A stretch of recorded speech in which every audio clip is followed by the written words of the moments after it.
En 1973, un groupe de citoyens de Victoriaville a l'idée totalement folle de créer une télévision à son image. Est-ce que vous avez déjà entendu parler de la télévision communautaire à Victoriaville? Pas beaucoup. Oui, j'en ai entendu parler. J'ai été interviewé, c'est en place de la Caisse Sport. Ici, c'est la Grande Rue. C'est la rue Notre-Dame, ça, ici? Oui. J'ai bien aimé ça. Une télévision qui sera faite par et pour la communauté. Est-ce que ça vous intéresserait d'en faire? Probablement, oui. Pourquoi pas? J'aimerais participer aussi. Vois-tu surtout les jeunes ou tout le monde? Tout le monde. Tout le monde? Oui. Y a-t-il des vieux là-dedans aussi? Oui, tout le monde peut en faire. Tout le monde peut en faire, oui. OK, d'abord. Et c'est le 14 avril 1974 qu'a lieu la première assemblée générale de la télévision communautaire des Bois-Francs.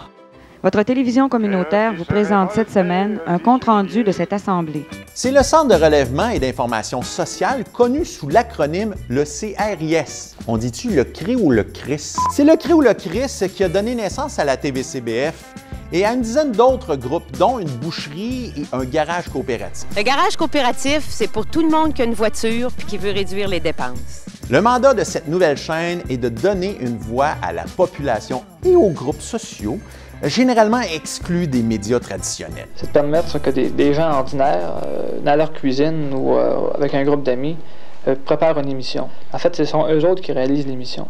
C'est pas important pour les gens qui regardent cette émission-là. C'est pas important que les gens soient bien habillés puis qu'ils donnent un spectacle agréable à l'œil. L'important, c'est ce qu'ils disent. Donc, c'est au tour du prêtre ouvrier Raymond Roy et de l'animateur social Jean-Guy Morissette que tout un groupe de petits Chris entend donner à la communauté de Victoriaville des outils pour se prendre en main. Au fur et à mesure que les gens participent, parce qu'il faut que les gens participent, c'est bénévole, bien, la programmation peut se développer à ce moment-là, dépendamment de l'intérêt des gens. Et si on veut participer à ce qui se fait en ville, chez nous, on regardera à ce moment-là la télévision communautaire.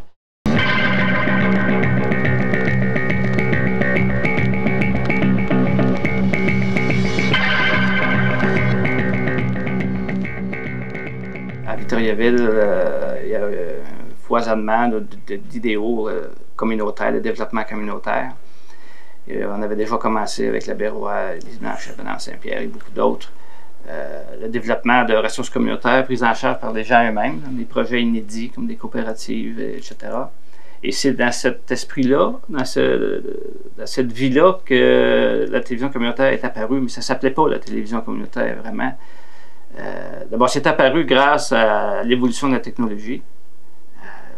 Tout ce qu'on savait de la télévision tout court, dans le grand public, c'était des studios à Radio-Canada ou à l'époque Télémétropole.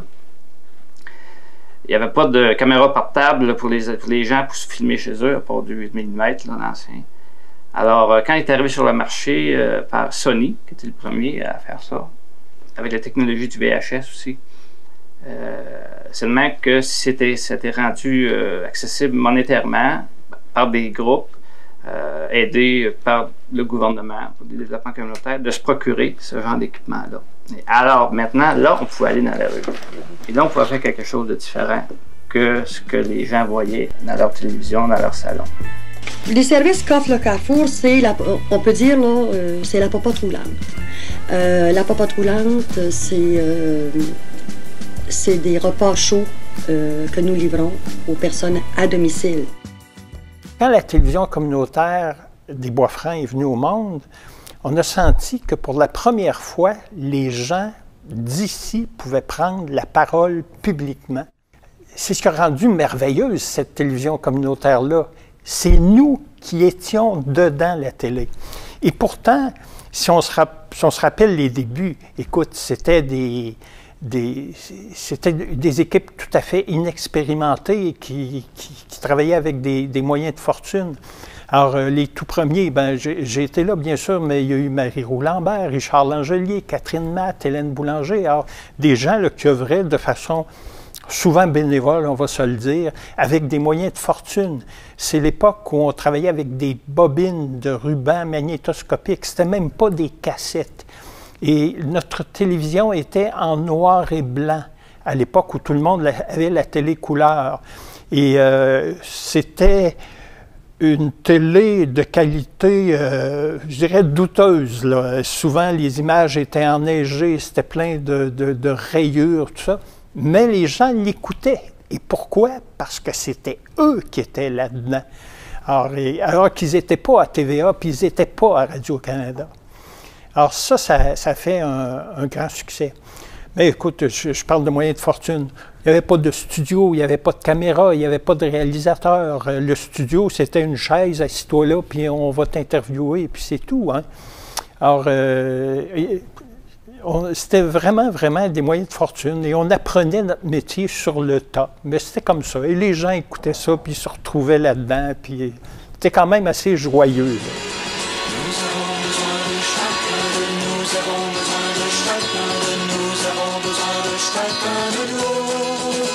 Solidarité, je t'appelle, inonde-nous de ta clarté, prête-nous ta lucidité. Solidarité, je t'implore, sois notre guide jusqu'au but, sans ta lumière, point de salut. Au début, il n'y avait pas de studio. On faisait plus du documentaire. Tout le monde s'entend à peu près à l'époque pour dire que les premiers temps de la télévision communautaire, c'était une époque miroir. C'est-à-dire qu'on renvoyait aux gens l'image de ce qu'ils sont. Les gens ils voyaient des images d'autres personnes à la télévision, de d'autres styles de vie, de d'autres pays, se voir eux-mêmes en action. Ils ne croyaient pas à ça. Ces documents-là circulaient dans les assemblées générales, dans les salles paroissiales, dans les salles pour les réunions. Et ça motivait les gens de pouvoir dire qu'on peut faire quelque chose pour améliorer notre sort si on se met ensemble plusieurs dans un domaine en particulier.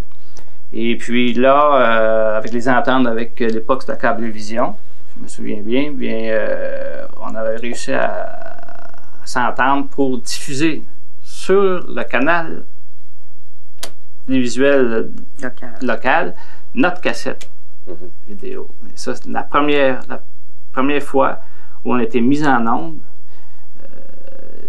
C'était spécial. C'était spécial parce qu'il y avait bien des foyers qui étaient à l'écoute pour voir si ça partait. C'est parti dans la neige pas mal, même si on n'était pas l'hiver. C'était des moyens préhistoriques. Peut-être un truc drôle, c'est que quand on terminait le montage de nos émissions, après, on était dans les studios de la rue Notre-Dame-Ouest. Quand c'était l'heure de diffusion, on allait porter nos bobines chez Cablevision. Et là, le technicien chez Cablevision recevait la bobine, puis bon, diffusait l'émission.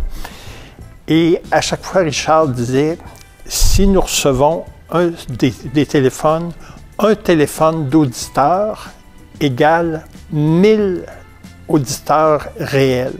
Et à chaque semaine, on recevait un téléphone. C'était celui de Marie-Roux-Lambert qui confirmait que oui, l'émission passe, les gars, ça se passe bien, c'est pas trop. Hein. Donc, et Richard disait, voilà nos 1000 auditeurs.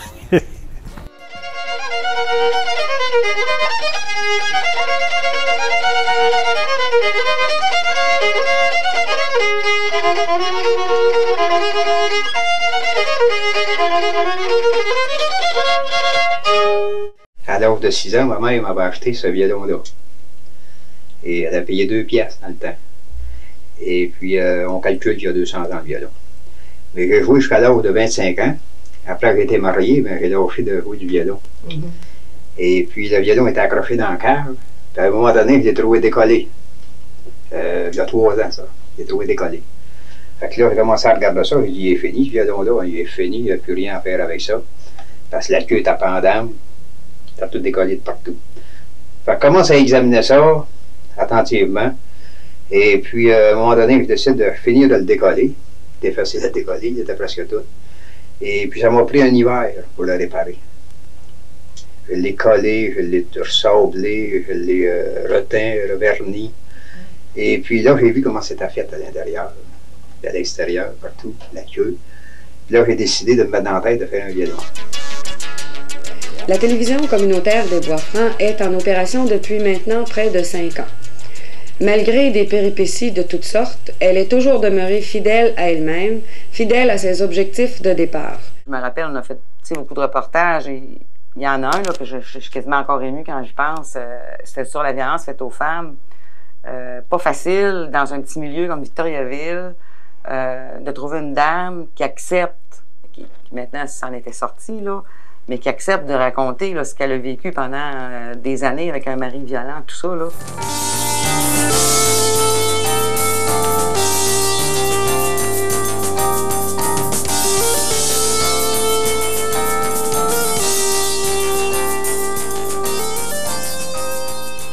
Que j'ai trouvé le pire, c'était de me prenait des positions que je ne pouvais pas me défendre.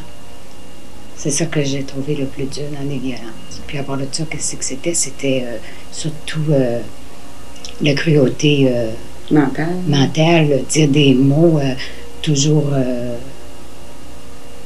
des mots qui font mal, des choses qui n'existent même pas. C'est très difficile. C'est en 1978 que la TVCBF décide de prendre en main son autonomie et de partir s'installer dans les locaux appartenant à la Victoriaville Furniture. Donc, il était assez commun d'entendre les scies de l'usine de meubles durant les émissions tournées en studio. C'est important pour nous que les gens sachent qu'on était là, puis ce qu'on voulait faire comme travail, parce qu'on est installé ici de façon définitive. Sans joke, même pour une émission de Renault, ça devait être gossant. On est le théâtre parmi nous.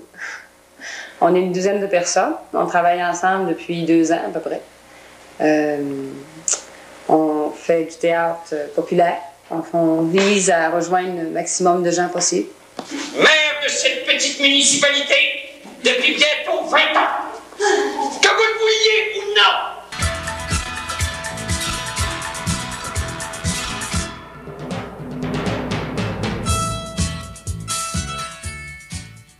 Le ministre dit ceci: c'est en grande partie à cause de votre réussite que nous pouvons espérer amorcer au Québec une politique globale de récupération et de recyclage. Alors, pour les gens des Bois-Francs, il est important de savoir que l'action amorcée ici est susceptible de donner sous peu lieu à une politique qui étendrait l'expérience à l'ensemble de la province, dans les termes et dans les modes où nous l'avons développée ici.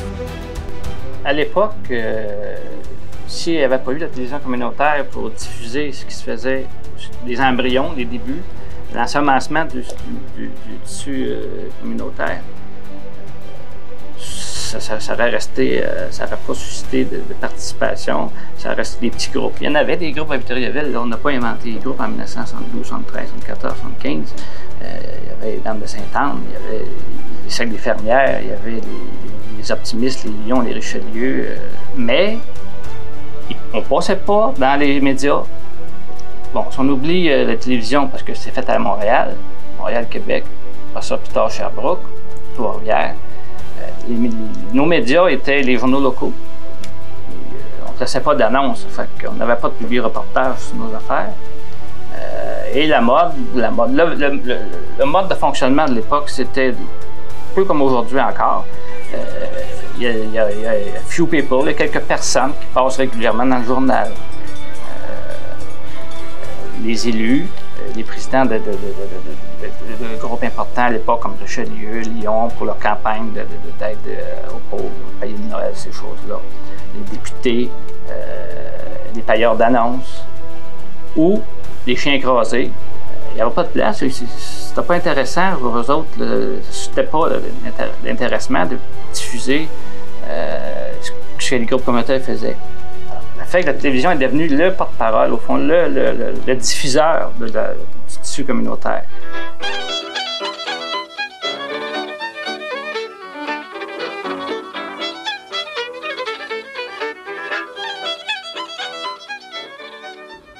À cette époque, la TVCBF est résolument de gauche et très près de la classe ouvrière. On retrouve des émissions qui présentent les différents groupes communautaires. Issus de la volonté de plusieurs groupes de se donner un moyen de communication et d'information qu'ils pourraient contrôler, La télévision communautaire a toujours tenté de répondre aux demandes et aux questions de ses groupes membres. Mais on s'intéresse également aux nombreuses luttes ouvrières et syndicales qui marquent le paysage victoriavillois de l'époque. En quoi consiste le conflit chez lui et pourquoi il y a actuellement un conflit qui dure depuis plus de 6 mois? C'est nous autres, c'est un lockout qu'il nous a fait. Il a fermé la porte, puis depuis le 14 de mai, on a sans nouvelles, puis...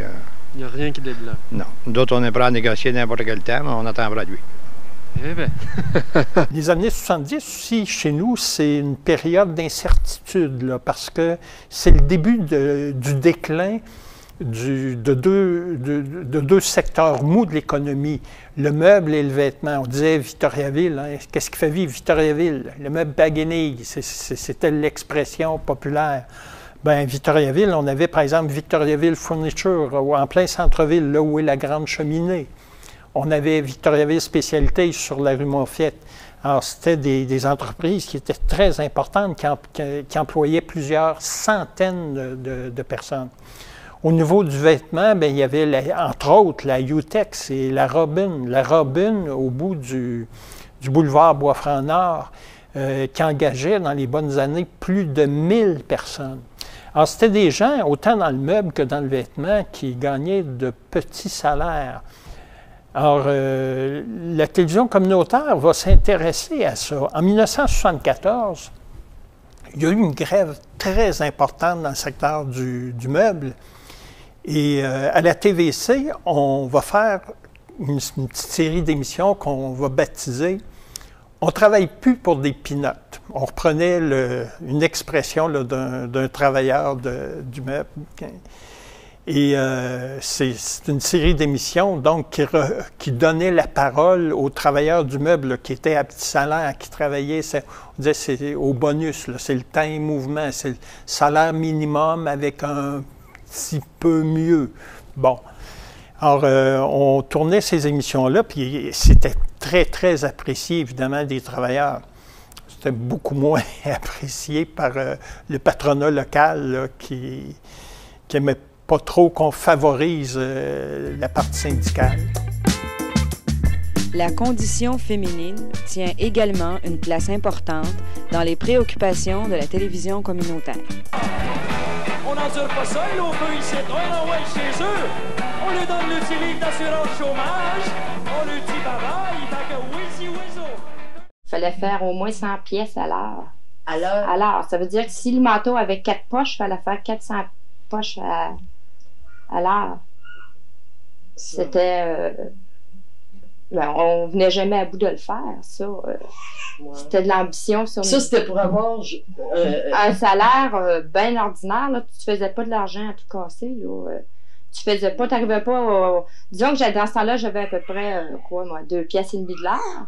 Ça veut dire, dans une journée, 8 heures à 2 piastres et demi de l'heure, ça fait à peu près 20 $ à travailler à planche. Si je venais à bout de... Admettons, j'avais 2 piastres et demi. Si je venais à bout de faire 2,60, j'étais bien contente. Il est clair qu'à l'origine, la télévision communautaire avait un parti pris pour le peuple. Tu sais, on dit c'est une télévision communautaire pour le monde et par le monde. Donc, on allait s'intéresser à ce que le monde vivait. S'il y avait une grève, on allait appuyer les travailleurs. Des femmes de grévistes de Vic Metal ont tenu lundi soir une réunion dans le but d'organiser l'appui à leur mari. Après la rencontre, elles nous ont expliqué le sens de leur geste. Bon, les raisons pourquoi on appuie nos maris dans la grève de Vic Metal, c'est que, disons qu'on est tanné de les voir arriver jeudi midi avec une petite paye. On voudrait, disons, que ça soit un peu plus élevé pour que, disons, ceux qui ont des enfants à la maison, qui puissent rester à la maison, et puis, disons, ceux qui n'ont pas d'enfants, mais disons qu'on puisse vivre une vie normale, qu'on ne soit pas obligé de, disons, qu'on ne fasse pas juste vivre, qu'on fasse pas juste exister, on veut vivre. S'il y avait une coopérative alimentaire qui se partait, bien, on allait là pour voir, tu sais, qu'est-ce que les gens gagnaient à démarrer ces coopératives. Pensez-vous qu'on peut aller loin comme ça, là, quand tout le monde décide de coopérer? D'après moi, on va aller assez loin qu'il n'y aura pas de bois. Alors, on s'intéressait, on prenait toujours fait et cause pour le monde ordinaire. C'est ce qui a marqué les débuts de la TVC. Et je pense que c'est encore ça. Quand on regarde la télévision communautaire d'aujourd'hui, qui est bien différente de celle du début, en qualité, en quantité, puis en champ d'intérêt. Mais on trouve toujours le monde. On peut toujours dire que la télévision communautaire des Bois-Francs est toujours une télévision par le monde et pour le monde. Là. Ça n'a pas changé. Les handicapés se servent également de la télévision communautaire. Dans le premier exemple, il s'agit d'une émission où les parents d'une jeune handicapée physique réclament le droit pour leur enfant de fréquenter l'école régulière. J'espère, parce que de plus en plus, ils veulent intégrer les enfants les enfants handicapés dans les écoles. Et puis, je trouve que ce serait le mieux, parce que dans le fond, on est appelés à vivre avec ils sont appelés à vivre à 18 ans. Comment qu'ils iraient dans l'école, elle aurait la possibilité d'aller à Québec jusqu'à... Mais à un moment donné, il faut qu'elle intègre le monde. Oui.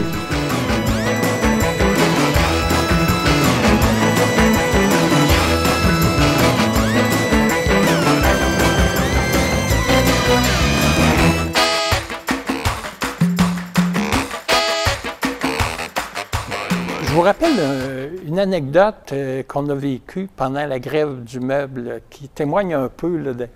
Alors, à un moment donné, on avait rencontré sur des lignes de piquetage pendant la semaine des travailleurs qui avaient discuté avec nous. Puis il y en avait un qui nous avait dit, vous viendrez avec vos caméras, avec votre caméra, vous viendrez avec votre caméra samedi matin à 6 h sur notre ligne de piquetage, on aura quelque chose à vous montrer. De quoi vous parlez? Vous verrez samedi matin à 6 h. Alors, le samedi matin à 6 h, on se présente sur la ligne de piquetage. On est au mois d'avril. Et là, il y a un sapin de Noël tout décoré avec les lumières, les bougies, tout ce que vous voudrez, les boules de Noël, les guirlandes. Tout ça. Et là, il y a des travailleurs qui sont là. Et on demande, mais pourquoi un sapin de Noël? Ouvre ton Kodak, on va te le dire. Et là, j'ai dit, bon, pourquoi le sapin de Noël?